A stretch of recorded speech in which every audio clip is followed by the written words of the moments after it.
Welcome to Telesur. I'm Carla Gonzalez. This is Interviews from Quito, the program where we explore some of the biggest challenges facing this country and the region.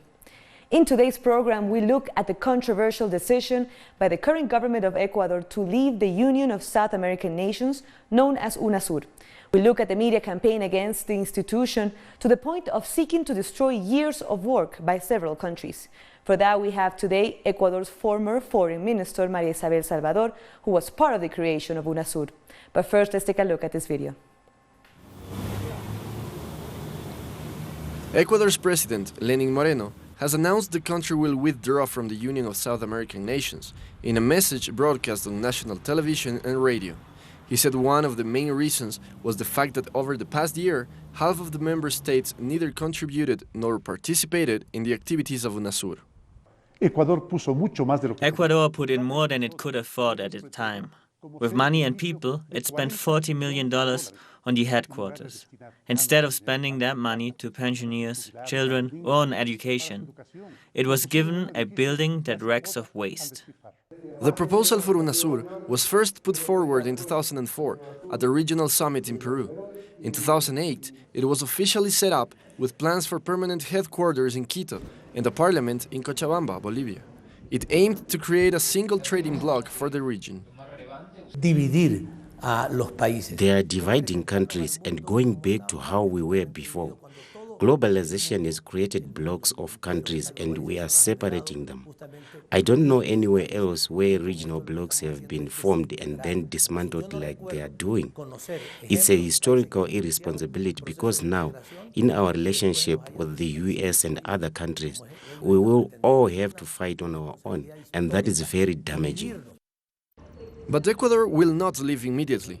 According to Unasur's founding treaty, withdrawal can only take effect 6 months after the date of notification.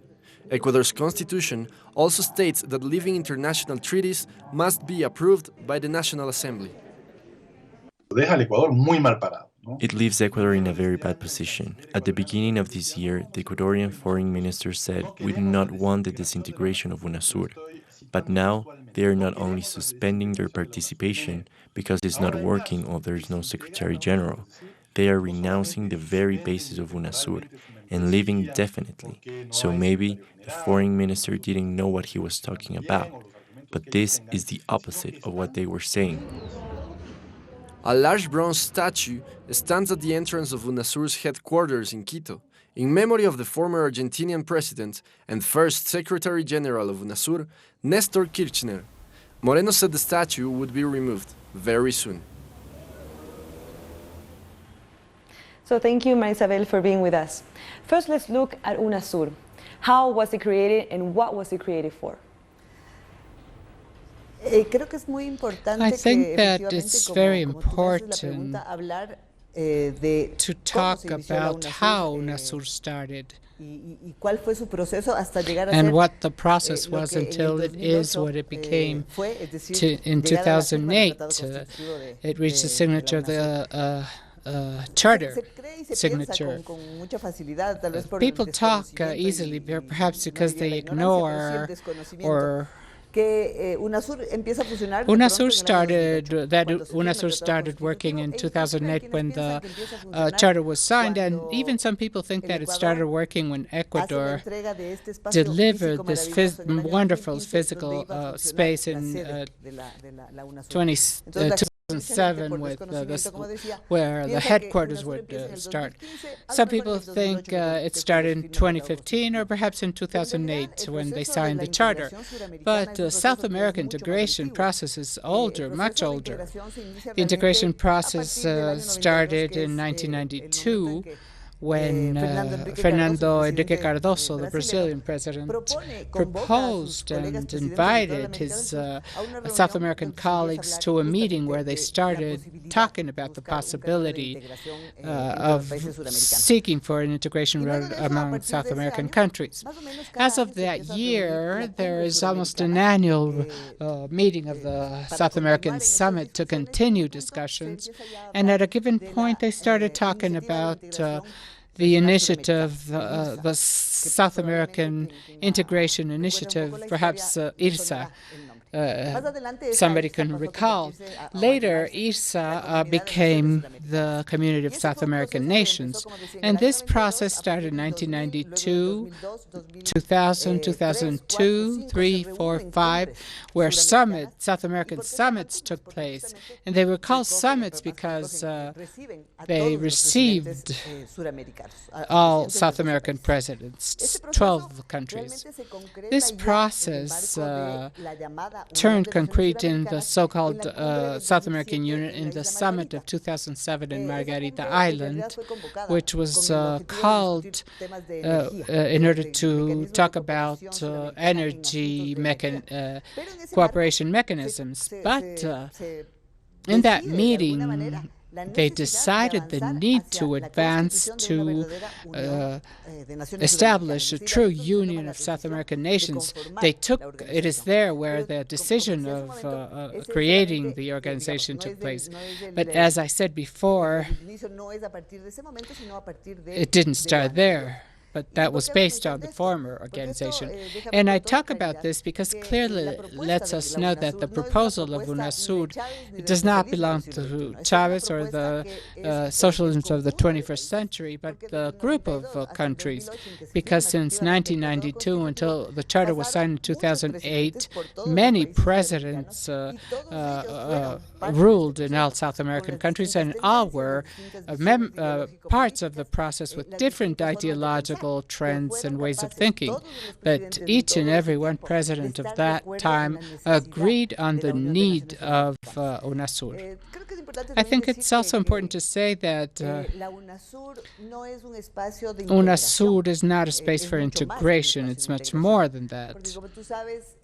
As you know, integration is somehow limited to commercial exchange processes, customs facilitation as CAN, the Andean community.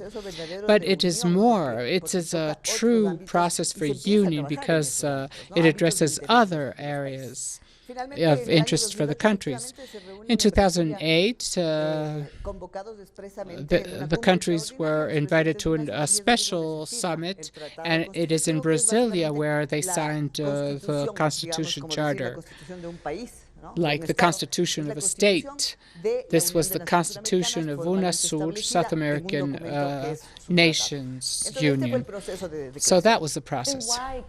How can we explain the fact that the current president, the current foreign minister also, are so far against it? They want to remove the headquarters in Ecuador. They want to take away the building. They want to remove the statue of the first president of the Unasur. Why so much hate against this process that wasn't, it's not a political process as you explain it?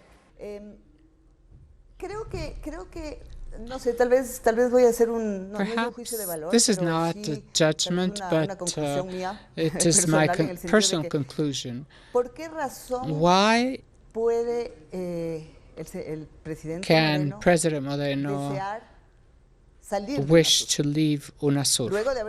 After being part of the process, after Ecuador has been traditionally, for many years, in the case of Unasur, an active participant, a proposing actor with many interesting proposals for the Union. We must remember other things that take me away from your question, but it's important to know. We must remember that when the Union was decided, and they decided to advance the treaty that took 2 years before it was signed, Ecuador and the countries had accepted that the first General Secretary be Dr. Rodrigo Borja, former Ecuadorian president, and all the countries accepted. This was a clear signal of the important role of Ecuador in this process. But besides, they resolved that the headquarters of the Union was to be in Quito, another very important thing. We must also say that to talk about headquarters as if it were only the physical space, the building, when actually being the building of Unasur is the place of South America that was chosen by all other countries as the center of the South American Union, where they govern through the General Secretariat. and the place that will be known in the rest of the world as the seat of Unasur, where the main activities of this multilateral union takes place. So Ecuador had this protagonist role, and very important in Unasur. So this, I am surprised as you are. And now to answer your question, I think that as soon as President Moreno started his administration, he offered to create an indigenous university for indigenous people. So he had this offer, and they started, other political actors of a different trend started, on the other hand, or perhaps contrary to the former processes, started attacking the organization and to talk about the building, the millions of dollars that it was to throw the money away. And they started talking about Nestor Kirchner's sculpture that was the first Secretary General by decision of all the countries, and all these things. So in this position, the president did not find a better excuse than to link both elements and decides to propose this idea that we must remember, before proposing leaving the organization, he talked about recovering the physical space. So he started, he said, when this happened, when Ecuador decided to revert the comodat made with Unasur, what happened? I think I am trying to tie some ends. The president had a commitment with the indigenous peoples with the creation of this university for them. These opposing voices appeared, especially to the building and the cost. So he unites both things, and he says, well, let's deliver that building, and I killed two birds with one shot. And here is when it is linked to a more ideological vision, because the fact of reverting the bailment, what is called comodato, is one.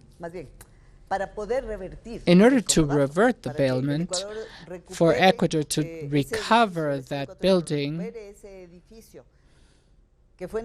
that was delivered in bailment inside the contract, one of the reasons to revert it is if Ecuador withdraws from the Union. This is my analysis. Perhaps I'm wrong, but things are consistent. Ecuador decides to withdraw from Unasur because it needs the building, because the president made a commitment to deliver the space to a university. All this is surprising, truly surprising, and it leaves aside the fact in depth. It would seem the national government is only defending a physical space, which is a university. I'm sorry, the current physical seat of Unasur, but he is not defending the essential values that are part of the union, or that establish the union.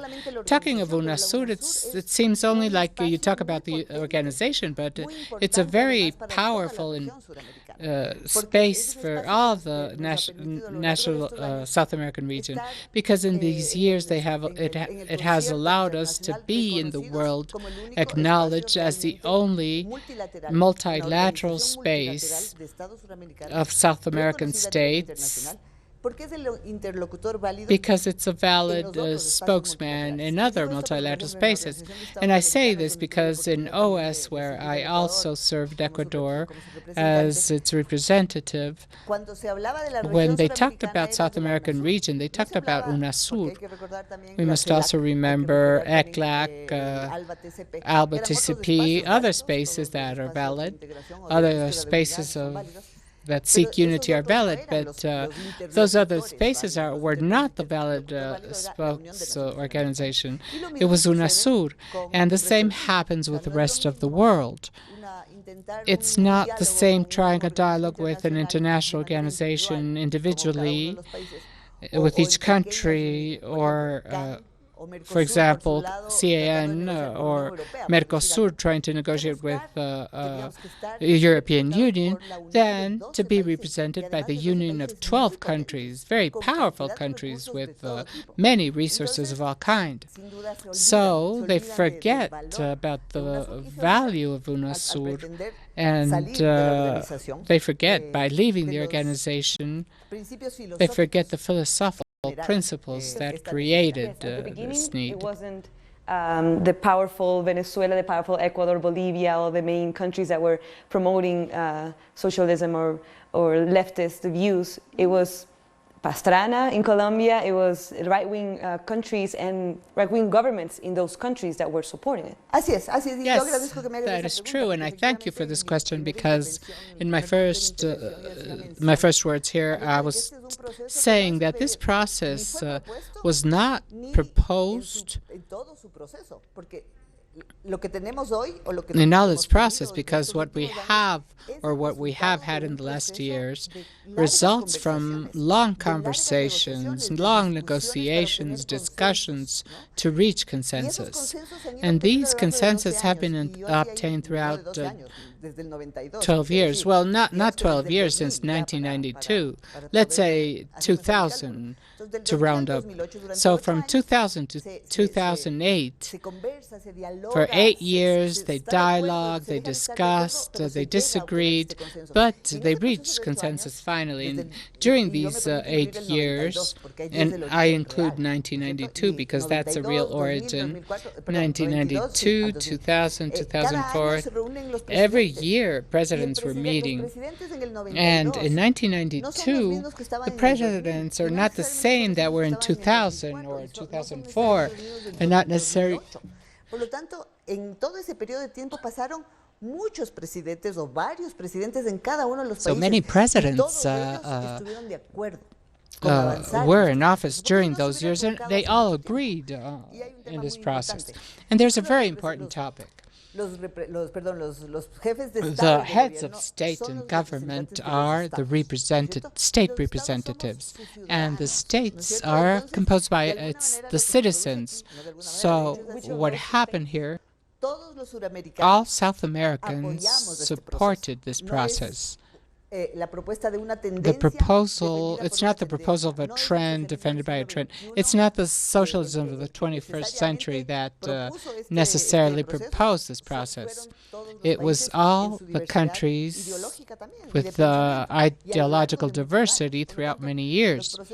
Therefore, processes are not made by individual men, but by peoples that promote these processes. We are living at a moment where the union is divided. And I leave the question open. Who is interested in Unasur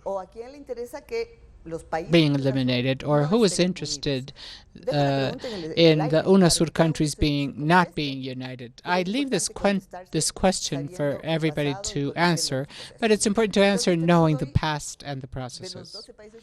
So we have the 12 South American countries, let's say 4 groups, although there's not necessarily groups. The first is Colombia, that is already outside the Union because it decided this, I think, 1 year ago.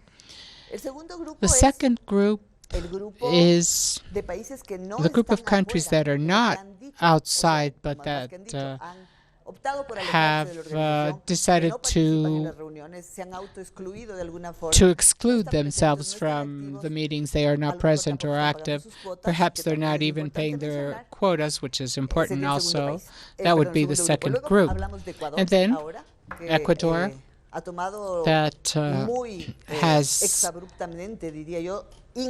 taken this sudden decision, unnecessary decision, if it seeks to recover the building. It was not necessary after being a protagonist, prevailing actor, and the other group of countries that are on the ship and want to continue. There are 5 other countries. I would just like to mention those are the first group. Those are the second group. The first is Colombia. The second group, I need the names of the president. So Macri's Argentina, Temer's Brazil, and now Bolsonaro. Chile with Piñera. Piñera's Chile, Peru with Vizcarra, and Paraguay. I don't remember the name of President Horacio Cortés. So it's these 5 with Colombia. So you can see who these are, what trends, what visions, where they are. Can we countries to stop Unasur from working? It is somehow a boycott. It is somehow a blockade or a line, interest that did not exist before to make disappear the union. And I ask again, who's interested in that? Can those other countries, we had a list, Bolivia, Suriname, Guyana, Uruguay, and Venezuela, can they be strong enough to block this? To save Unasur? Can it be saved? I think this is possible because we must remember that integration processes that we know advance, stop, sometimes step back, and they go back, they start again. There has not been any process that continues as it started. And I will make reference to the closest case we know, what was known as a Pacto Andino, the current Andean Community of Nations. When it was called Andean Pact, Venezuela, Colombia, Ecuador, Peru, Bolivia, and Chile were members, active members of the Andean Pact. Suddenly, some situation came out and Chile left the pact. The years passed and then Venezuela withdrew. Today, Ecuador, Colombia, Ecuador, Peru, and Bolivia are part of the Andean Community of Nations. Not today, some years ago. 4 out of 6 that started. Nevertheless, a few years ago, I don't remember if it's 4 or 5, Chile, that was out, decided to come back to CAN. There's always interest, and there's always things that, well, every state is free to enter or leave an organization, and this is why the treaties have a ratification process. But I was saying this to explain that integration processes can advance, step back, and continue again. They are live processes. And the fact that today 5 countries have decided to keep firm in the Union means a lot, especially in an international context that is so negative to this process. Apparently, it's a bad process. I don't understand why. Once again, who is interested in that? But in any case, these countries have decided to preserve the essential values of the constitutive treaty. To defend the unity. I would just, I know we want to finish because of time, but I just want to say that Unasur is a process that cannot be thrown to the garbage so easily because it has made great achievement. It reached a sound institutionality that they are not trying to destroy by taking away a building. If they need that building, just carry out the process to revert that grant. But it has important achievements in health, in defense, electoral topics, and a fund with many millions of dollars invested by the states that enables to carry out development projects in our countries. So it's a pity that we are living this, but I have faith that it could come back. Unfortunately, we are running out of time, Isabel, but thank you very much for your time. So we've been talking to Ecuador's former Foreign Minister, Isabel Salvador, about the decision of Ecuador's president to leave Unasur and how it affects the ideals of real integration of Latin America. Thank you for watching. This is Interviews from Quito. I'm Carla Gonzalez. Until next time.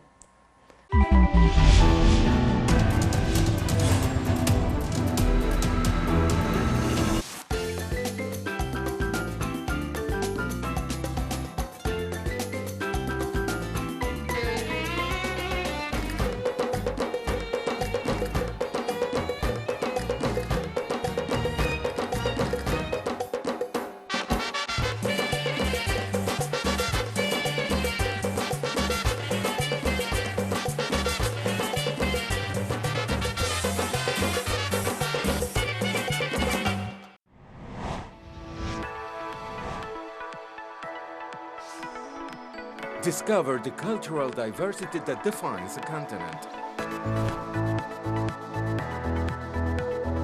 The place where art and tradition are part of the same nucleus. Artistic expressions,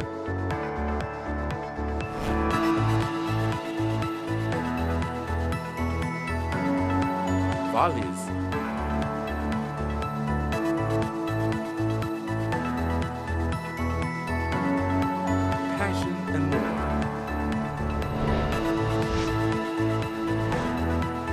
real life.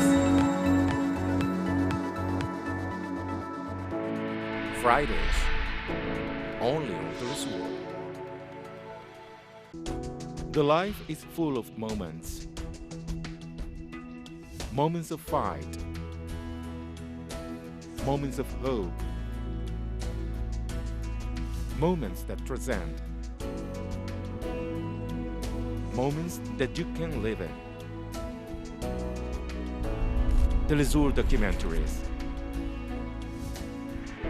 Sundays, only on Unasur.